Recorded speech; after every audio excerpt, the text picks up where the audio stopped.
Welcome, welcome, welcome, everyone, to the Women's Empower Network. We have another amazing woman here today with us who's going to share a little bit about her story and journey. So, welcome, Scarlett. Thank you for being here. Hello, Jenny. Thank you. It's a pleasure to be here Absolutely. with you. Well, I got a feeling this is going to be an interesting story. So, if you would, tell us a little bit about your story and journey that led you to what you're passionate about today. Well, I've always been one of seeing love for what it is and not necessarily with the rosy colored glasses.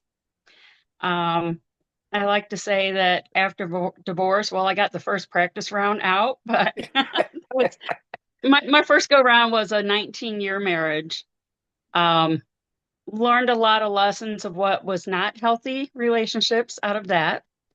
And after getting through that, then I spent 5 years on my own, making sure to heal me. And I've been very much an advocate of helping people with recognizing abusive situations and help give them guidance of where they can go and like certain agencies that are set up for assisting really anyone, not just women. I've seen some that were men being abused by their significant other. So, but after that, then I ended up meeting and getting married to an absolutely wonderful and supportive man. I've had a few other wonderful beings along the way that also are still close to my heart. Um, the husband being one that we are of the same mindset. So we do live an open and polyamorous relationship.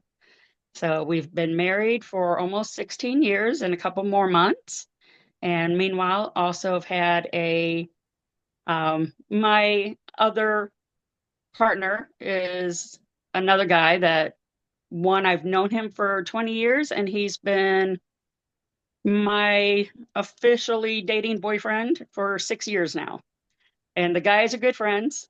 And then the husband also has two different long-term relationships at this point. So we our biggest superpower would be scheduling.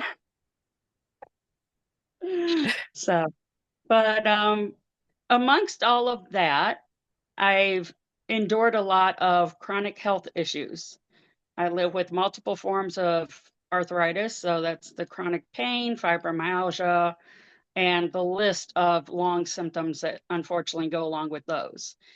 All of that had me seeking out different alternative methods, different healing modalities. And in the process of learning more of that, then I found where I felt more at peace amongst nature.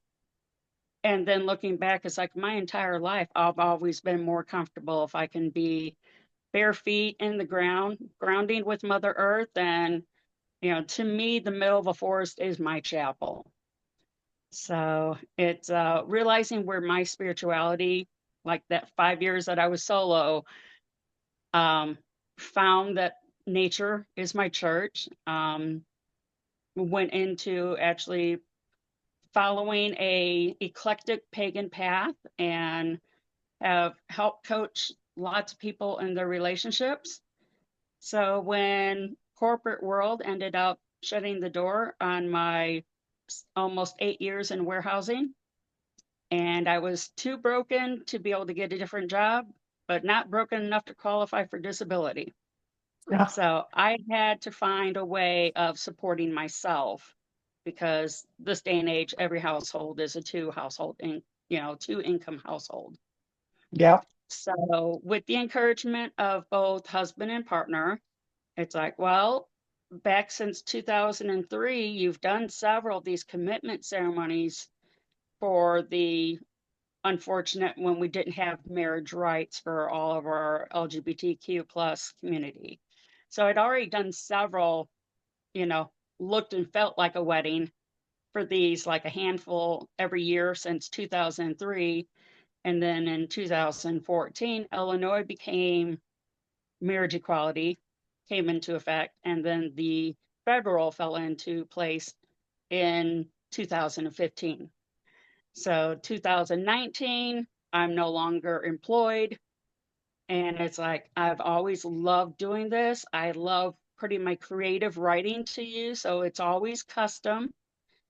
A lot of our circle of friends, of course, with us having an alternative lifestyle, then I do the commitment ceremonies now for polyamorous folks that might have more than one partner like ourselves, or regular weddings, elopements, and most often my people I'm reaching are any aspect of the LGBTQ community, alternative relationships, non-traditional couples, or the unconventional couples, especially if they want to do something really fun like a gothic style, or if they're really geeky and they want to do like I've done several of the Lord of the Rings, the Game of Thrones weddings. We have a lot of fun with it and get very creative. I So love that, that themed weddings. yeah, I've always enjoyed not necessarily the cosplay, but like going to the Renaissance fair. My husband is Scottish, so we did everything with the Scottish theme to our wedding. And at that time, both the bagpiper and the officiant that did our wedding said that that was the most unique wedding he had seen before or since. So that's what I work together to create with our own wedding is the same aspect that I bring to all the couples that I serve. That's beautiful. And so, how big of an area do you serve? Because I would imagine that all of these are in person. Yes, all in person. The during the peak of pandemic, then for about 1 year, then the Chicago area, Illinois allowed it, but only the larger communities like Cook County, the Chicago area, are the ones that really took advantage of that video doing by Zoom for a wedding. But the regulations we had to, the hoops we had to jump through for Illinois were so rigid, it just wasn't productive for me to get on board with that. So I've always done in person. I do a lot of my consultation and a lot of email that's done between phone calls, Zoom, emails. And then a lot of times I'm not actually meeting my couples until at rehearsal. So, but How yeah, we fun. do a lot of FaceTime. Do you do any counseling before the marriage or just trying to provide the best I put the ceremony for offer them? out there, but I don't advertise for doing the counseling because I don't have like the Symbis or the the premarital counseling programs that I've seen don't necessarily fall in line with my own beliefs, Right? nor majority of the people that I end up working with. So it didn't seem a good investment for me to go ahead and put the money toward that when it wasn't falling in line with our particular spiritual beliefs. That's really interesting. So, um, if you would, because there may be a lot of people in the group that have not heard the term polyamorous. I only learned about it through one of my sons early on. So, if you Okay. would explain that for us. So the true and healthy polyamorous is having loving, emotional, like full relationship with more than one partner at a time. And this is with the knowledge of each partner, where people are like to cheat and they hide everything. It's very important that everything is open communications, um, absolute brutal honesty. You have to have the trust and respect. So there's a lot of, you have to have a good, healthy relationship. You don't take a broken relationship and try to throw polyamory into it to fix it. It will never fix it. It'll only make the flaws shine brighter. So, but I've, since my divorce in 2003, I started any kind of dating relationship, even with, I know that you're interested, but this is a little disclaimer you need to know about me. I do not I don't require a full exclusion because I can't offer it. So they knew up front that I had other connections that I was following up with, not just the fact of dating them. And that was always, you never engage in anything physical without that upfront discussion first. So at least if you're trying to do things correctly, um, I believe that people need the freedom to have all of the knowledge to make the best decision possible. And I never want to be the regret. So it's one of those that if they know, then they can make a sound decision based on that if they want to engage in that or not. And I do a lot of relationship coaching within the polyamorous community. I'm been an advocate and educator for it for 20 years now. Nice. So it's interesting though. So even though it's polyamorous, it sounds like you're married to one person though. I am married to one because the state laws, federal laws, will only acknowledge one legal spouse. So it's even if we do a commitment ceremony for people, in their hearts and minds, they're joined as spouses, but on paper, there's only one legal spouse. Interesting. So We that's got a a little little catching up to different. do. And there's also like I cannot use standard marriage terms in a commitment ceremony. So it can have the look and feel of a wedding, but I can't say spouse or husband, wife, marriage. I cannot pronounce them as husband and wife. I cannot pronounce them as married. So those key words and those terms have to be avoided in a commitment ceremony. But there's other lots of creative ways, like I'll pronounce them as equal partners for life, different ways that it still feels like a wedding announcement, but it's sticking within the legal laws. Well, and even though you sounds like you have multiple partners, there's still a level of commitment to each of these partners that you're with, it sounds like.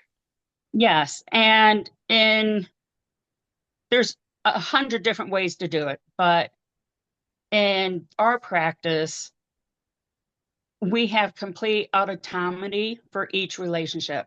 So each begin and develop on their own pace, their own organic. Like there's no comparison of from one to the other.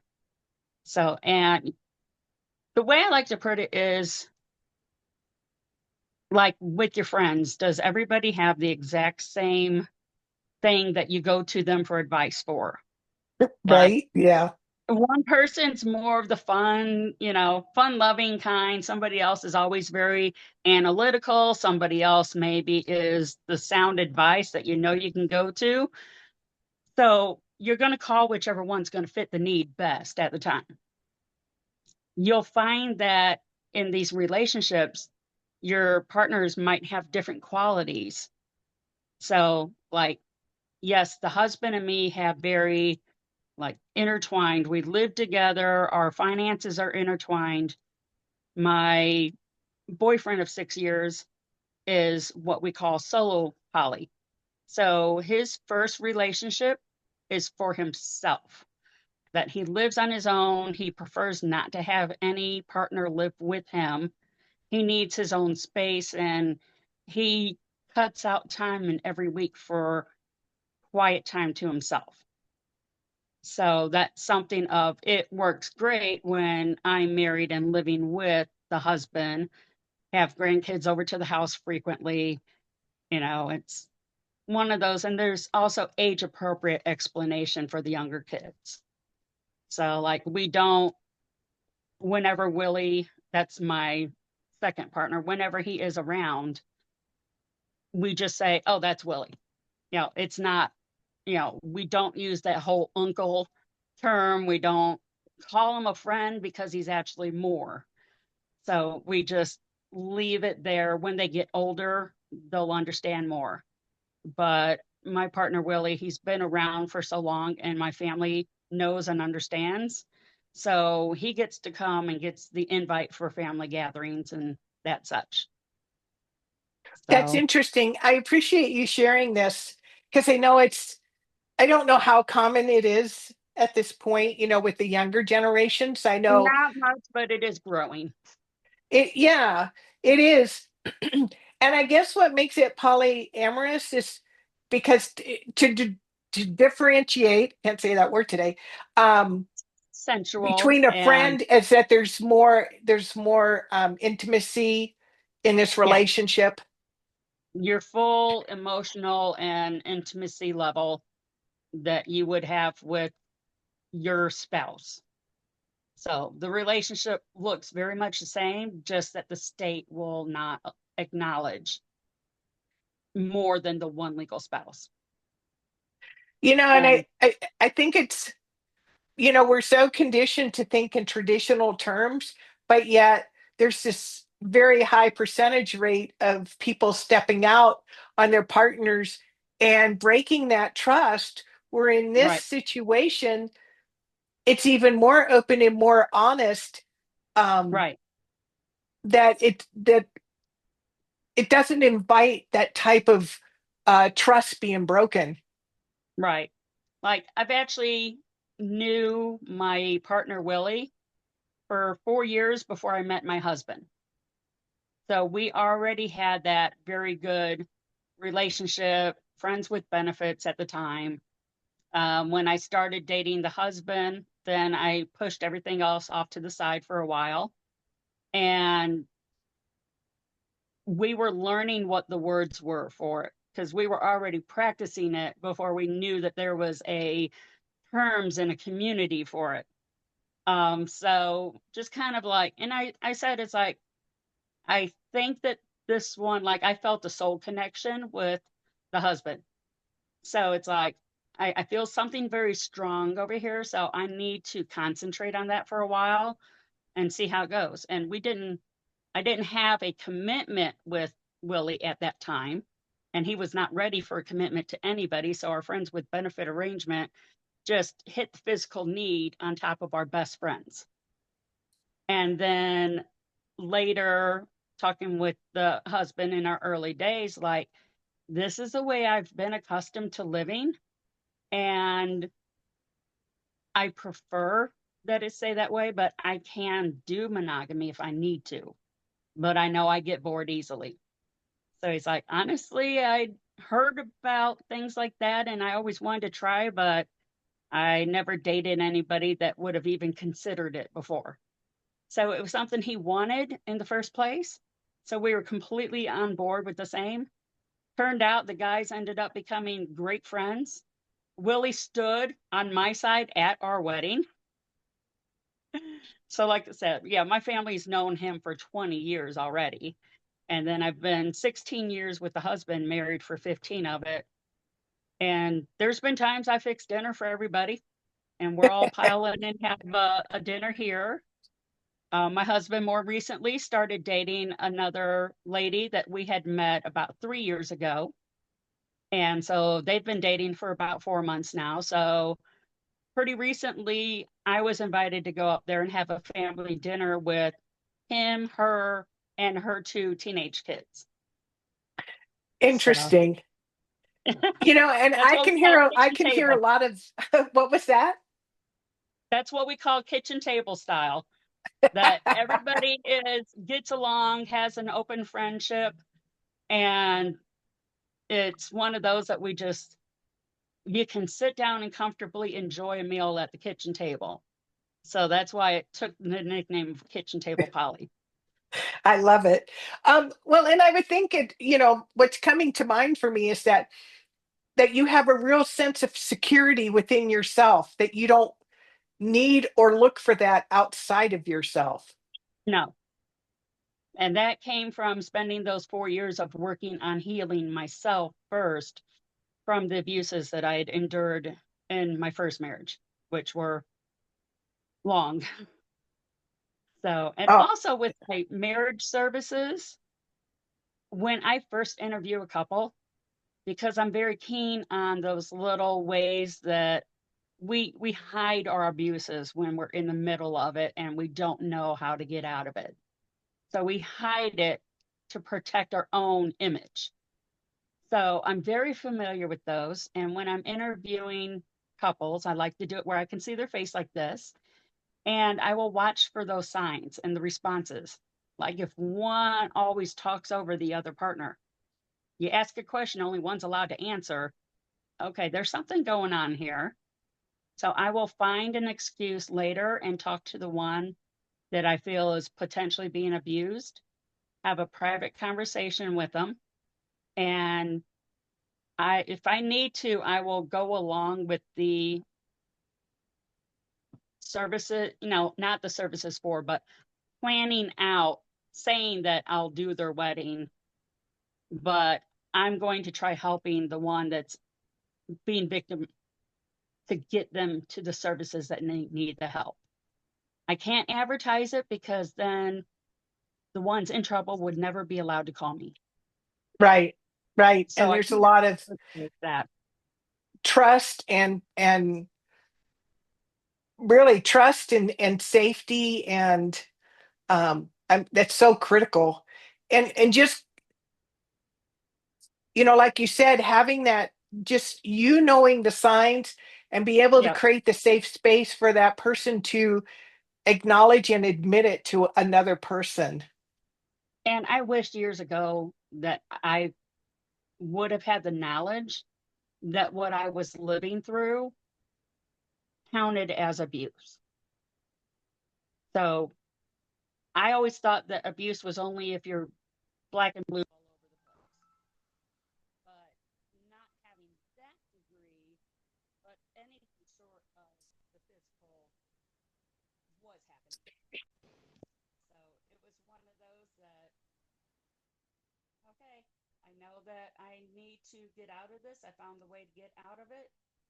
And from there, later I got involved with the what we call here is Harbor House, which is the agency that helps abuse mothers and children. I mean, I've had some experience like with my first husband, it would be 30 years later before I heard the term gaslighting, and then come to Yeah, find out that's what my first husband was doing, all the time. you know, just the way that he would talk down to me or make fun of me, or Mhm.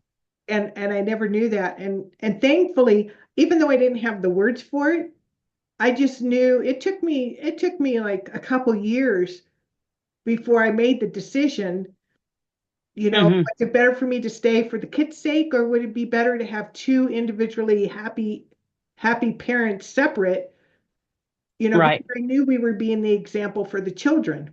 And it turned Mhm. out, for whatever reason, we made excellent co-parents, you know. Yes. And then as years went by with his significant other, he would drop one-liners like, I forgot what it was, but I mean, it was like just 4 words or something. Like, I know it wasn't all you. That's all he would say and walk away. Yeah. He wasn't a good communicator, but I knew that something, he had a profound insight, having more than one Yeah. serious relationship, that he started figuring out, oh, well, maybe it's not them. If all of these women, if If he's having the same problem in a different relationship, what's the common denominator? yeah, it's like, oh shit, it's the one in the mirror. Yeah, my ex has not came to that realization yet. No, a lot Um, of them don't. A lot of them don't. Well, I this would is say so that, fascinating, because I've actually not talked to any person, like yourself, that's been in one for years. I know right, young people who are experimenting with it, but not anybody who it's a life. had a long term healthy one. Exactly. And I'm surprised it's not more, and maybe over time it will be more common, because, I understand that a lot of religions would not acknowledge that. It's not, Oh, no. what we consider norm, but it actually may be. more healthy because one person can't supply all your needs. It's just, what Right. intimate or not. Right. And it's one of those, I kind of, in a joking way, make the reference of, okay, most people love cheese. Well, do you love only one kind of cheese? No. Okay. Then they start listing, usually three or four. Like, Right. okay, so mozzarella is always included. Well, would you put mozzarella on this other thing? Or would you put Gouda on your pizza or something, And it's like, oh no, you can add a little bit, but mozzarella needs to go on the pizza and then, go over the different pasta dishes. What would Alfredo be without Parmesan?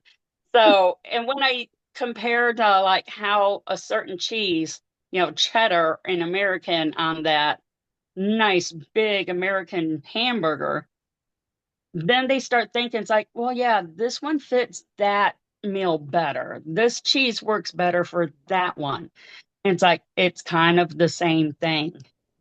Like, literally, my husband is great in a lot of areas, but he is not an emotional, supportive person. So when I'm going through something of a very emotional state, then it's like, I love you, hon. I'm going to call him. And he's probably very grateful for that. Yes. He's actually sent text message like, dude, thanks. I didn't know what to say. So he'll send a thank you back to my boyfriend.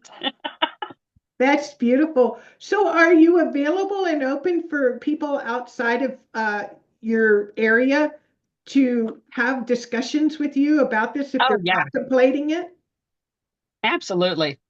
And going into it with good knowledge first will prevent a lot of the common mistakes. So it's like, if somebody's going to go out hoping to meet somebody, they take a wedding band off, you're already starting with a lie. So little things like that. So knowledge is power. And I'm very happy to help educate anybody who would like to know more. There's also different Facebook groups that the consensual, ethical, non-monogamy. So you can look that up on Facebook and find probably there's already a Facebook group for a potential area. Well, and like you said, I mean, whether it's monogamous or not, and even in business or friendship or anything, is trust. And I can see that before somebody makes a commitment, if that's something that's already on their mind and maybe having trouble figuring out how to bring it up because this person means a lot to them. Um, Right. but you need to know ahead of time. Otherwise, Right. it's not gonna work down the road, is it? And if it's something that you discover after the fact that you're already established into a long-term relationship, and because some people, the light bulb comes on a little bit later for them, it just happens. But finding a way to begin the discussion can start it in a healthy way. Now, if they go looking online and find somebody and sneak off for a first date, that's cheating straight up. If you're hiding anything from your significant other, no matter what stage your relationship is, if you have to hide anything from them, you are not being ethical about it. And So, it's funny. I experienced. We lived with another couple, my late husband and I, before we got established here, and the husband, they had been married 25 years, and so the husband wasn't physically having an affair, but he was having an mhm, emotional affair, and it was real obvious to me. My husband didn't see it. I don't think the wife, if she knew it, she played it down, you know. But he was not emotionally available to her, but he was very emotional to an ex coworker, um, where he used to work, and they were always online with each other and talking to each other. But then he hardly ever talked to his wife or did anything with her. And I was like, right. okay, this doesn't feel good, you know. No. So it's just, that's, there's, other than physical relation, physical trust, there's emotional trust too, I think. Oh, But yes. This has been And a really, especially when the other one's being ignored and abused. yeah, because Like, that's a type of abuse. Yeah. yes. And she was very more religious than obviously he was. So it's not like divorce was not like an option in her mind, you know. Hmm. She was going to stay married and just endured whatever. So That was the mindset I was raised with. right. So Yeah. that's why the abuses lasted as long as they did. And I had also been brought up with, um, regardless of your own wishes, you're supposed to meet their need. So I was literally taught to allow things to go on that I didn't want to at the time. So, I mean, for lack of better terms, that straight up is marital rape. And that was endured for many years. And of anything else, that's the one area that I've not been able to bring up and discuss with kids. So it is what it is, but I don't think they really need to have that full ugly picture of what their father was. So No, yeah, that's yeah. I mean, that's just really difficult. And there's so much that is, maybe cultural, not just religious, but cultural yeah, that people hide behind or use as an excuse. I know my mother in her first marriage, before she met my father, left her very scarred and very traumatic. Um, yes, and it was really sad. And back in those days too, you're talking in the 40s and 50s, there wasn't the psychological understanding or the emotional support or help that even in my little ski town, there's an organization called Rise Above Violence for right. support in even in this town. So I appreciate that we're, having these open conversations and that there's other type of relationships um, that need to be brought to light more. I'm delighted to have this conversation with you, very much Right. so. It's not maybe something I would personally prefer, but I definitely Mhm. can appreciate it and think it's much more healthier, especially from a trust standpoint and being that secure with yourself and knowing that going into relationships and being upfront about it. I appreciate Right. you so much. Well, now that my kids are adults and that, my youngest one even like took me out for lunch one day after he was like 21. And he was like, I just wanted to say, in all these years, now that I've watched the 10 years, because at that point, me and the husband had been about 10 years together. So he's like, I've seen you healthier and like not anxiety ridden all the time. And I would get bad migraines, all kinds of stomach upset, everything else. And a lot of that, once the stress was gone of dealing with the abusive relationship, much better. But he said, literally, watching you and your husband now, your relationship is healthier than any other image that I've seen. And the boyfriend told me the same thing. He's like, it's kind of weird that my girlfriend and her husband has the healthiest relationship that I ever got to watch. I'm like, well, if it helps you learn. But yeah, to have the son come back and tell me that is like, I've never seen you happier in life before. Like, even though you guys are still having a hard time and struggling, you're happy. There's a piece about you that you've never had before this started. So, That's and I've beautiful. been open with the kids, even on my doctors and my, any medical thing that I have done, then they have it listed as husband and life partner. So that way they know that these are the two. And I've told them straight up, it's like they have equal say. Like if there's decisions to be made, they can talk it out together and come to a decision. And I love the fact that they have that good friendship between them that they can. So, That's but beautiful. I also want to clear up a common misconception. Okay. is when you say polyamorous or polyamory, people immediately think polygamy with the Mormons. Oh, And that well, didn't cross my mind, but maybe because I had knowledge. So yeah, yeah, so you want to so clarify? polygamy is a religious based practice of where a man can have multiple wives. That's it. The wives are allowed to have relationships with anybody else. The man is the only one allowed to have that privilege. So that is based on some books in the Old Testament, but that's the Mormon practice. It's coming out of favor now because of common abuses and things that happen within that.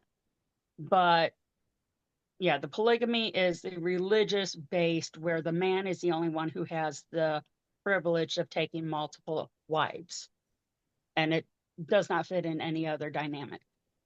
There are other countries, um, I believe some areas in Africa and some others in the Middle East that they still practice that they can have multiple wives. And in their culture, they are actually married to each, not just like the Mormons have the same, like the polyamory, that you can only have one legal spouse. And then the rest are by mind and spirit, not by legally acknowledged by the state. The other countries, they have it where every wife is a legal marriage. Interesting. Well, and kind of a key point that's coming up that I'm hearing in this in polygamy is it's not an equal partnership, where the woman isn't getting a say about it. Mm.